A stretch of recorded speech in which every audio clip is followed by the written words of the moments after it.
नमस्कार, स्वागत है आपका द न्यूज पर। मैं हूं आपके साथ शिप्रा सैनी। संसद के सत्र के बीच एनडीए को एकजुट और मजबूत बनाए रखने के लिए प्रधानमंत्री नरेंद्र मोदी एक एक कर अपने सभी सहयोगी दलों के सांसदों से मुलाकात कर रहे हैं। टीडीपी और जेडीयू के सांसदों से मुलाकात करने के बाद अब प्रधानमंत्री नरेंद्र मोदी ने अपने हनुमान यानी चिराग पासवान और उनकी पार्टी के सांसदों से मुलाकात की है।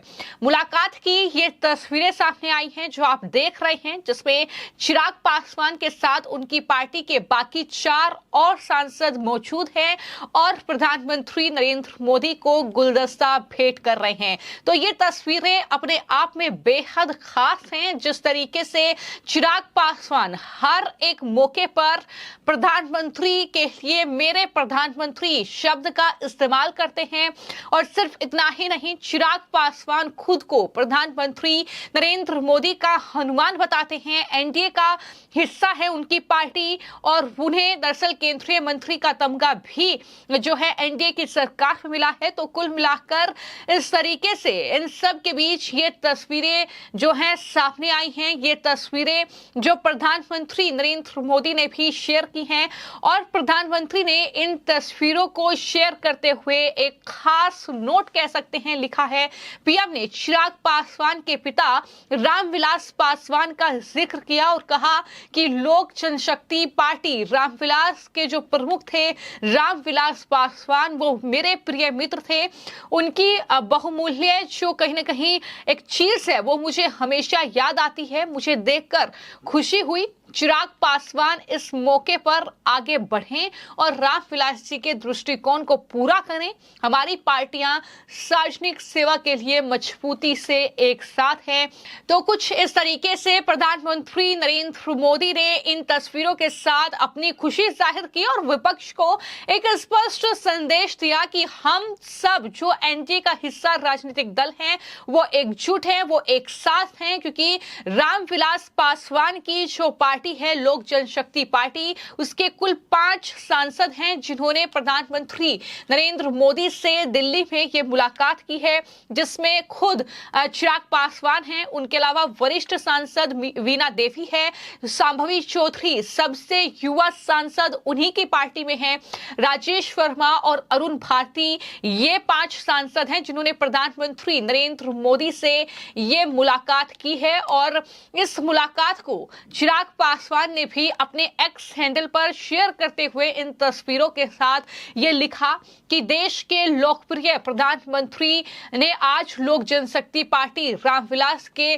सांसदों से मुलाकात हेतु हमें आमंत्रित किया था, हमसे मुलाकात हुई है। उन्होंने कहा कि ये हम सभी सांसदों के लिए गर्व और सौभाग्य की बात है जब प्रधानमंत्री जी ने सबों की शिक्षा और राजनीतिक अनुभव को जानने में अपनी पूरी दिलचस्पी दिखाई है। प्रधानमंत्री जी का स्नेह और मार्गदर्शन के लिए पार्टी के सभी नवनिर्वाचित सांसदों की ओर से आभार प्रकट करता हूं। पीएम मोदी जी के कुशल नेतृत्व में हम सब विकसित भारत और सशक्त भारत के निर्माण के लिए संकल्पित हैं। ये पोस्ट जो है वो रामविलास पासवान के बेटे चिराग पासवान के जरिए कही गई है। दरअसल जिस तरीके से लगातार जो है चिराग पासवान खुलकर प्रधानमंत्री की तारीफ करते रहे हैं, वो साफ तौर पर ये कहते हैं कि मेरे पिता को मैंने ही कन्विंस किया था कि वो एनडीए का हिस्सा बने, क्योंकि 2014 से पहले उनकी पार्टी एनडीए का हिस्सा नहीं थी, वो दरअसल यूपीए का हिस्सा थी। लेकिन उसके बाद मैंने फोर्स करके पिता को ये कहा था कि हम प्रधानमंत्री के साथ जाना चाहते हैं, हम बीजेपी के साथ जाना चाहते हैं। ये साफ तौर पर बातें कई मौकों पर चिराग पासवान के जरिए कही गई है। देखिए, ये सिर्फ हंगामा खड़ा करने के लिए अगर आप सदन को बाधित करने की सोच रखते हैं तो ये गलत है।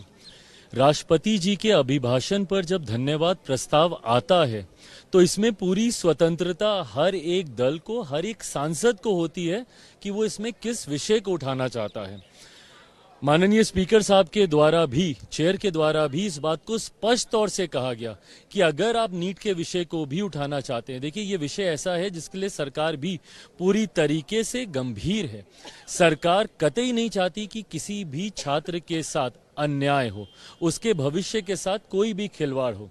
जहां एक तरफ सरकार हर एक स्टेक होल्डर के साथ बातचीत कर रही है, वहीं दूसरी तरफ जांच की भी प्रक्रिया इस पे चल रही है। जांच एजेंसियों के द्वारा जांच की भी प्रक्रिया चल रही है और माननीय न्यायालय में भी ये मामला विचाराधीन है। ऐसे में तमाम पक्षों को मद्देनजर रखते हुए सही समय पर सरकार जो उचित कदम छात्रों के भविष्य के लिए होगा उसको जरूर उठाएगी। पर ऐसे में सदन को बाधित करना और जिन परंपराओं का ये जिक्र करते हैं, जिस संविधान का विपक्ष जिक्र करता है, ये परंपरा कभी रही नहीं। जब भी राष्ट्रपति जी का अभिभाषण होता है, सबसे पहले सदन के द्वारा उनको धन्यवाद प्रस्ताव जाता है और उस धन्यवाद प्रस्ताव में आपको पूरी स्वतंत्रता होती है कि जिस विषय को आप प्रमुखता से उठाना चाहें। अगर नीट को लेकर इतने ही अगर आप चिंतित हैं तो उठाइए।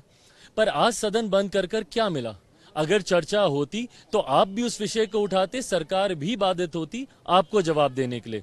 पर इससे विपक्ष की वो सोच दिखती है जहां पर सिर्फ और सिर्फ सदन को आप चलने से रोकना चाहते हैं। हंगामा खड़ा करने के उद्देश्य से ये लोग सदन आए हैं, ना कि किसी पक्ष को लाभ दिलाने के मकसद से। तो ऐसे में यह मुलाकात अपने आप में बेहद खास हो जाती है। जब आपने तस्वीरें कई दफा देखी होंगी, जब चिराग पासवान से कभी भी प्रधानमंत्री की मुलाकात होती है तो उनकी पीठ थपथपाते हैं प्रधानमंत्री। जिस तरह की यह मुलाकात होती है सुर्खियों में बनी रहती है। लेकिन किन मुद्दों पर चर्चा हुई है उसको लेकर भी उन्होंने कई बातों का जिक्र यहां पर किया है और कहा है कि दरअसल बिहार के विकास के लिए, बिहार के दरअसल किस तरीके से बिहार को अच्छा किया जाए उसको लेकर बातचीत हमारी हुई है। ये तमाम बातों का जिक्र किया। लेकिन एक तरफ जहां एलजेपी के सांसदों से पीएम मोदी की मुलाकात हुई है, तो इससे पहले जो बिहार से ही जेडीयू है यानी नीतीश कुमार की पार्टी है, उस पार्टी के सांसदों से भी प्रधानमंत्री ने मुलाकात की थी और उन्होंने कहा था कि ये बहुत अच्छी मुलाकात मेरी जेडीयू के सांसदों से रही है। हमारी पार्टियों का एक साथ काम करने और बिहार में खराब शासन, भ्रष्टाचार और अपराधीकरण से लड़ने का एक लंबा इतिहास रहा है।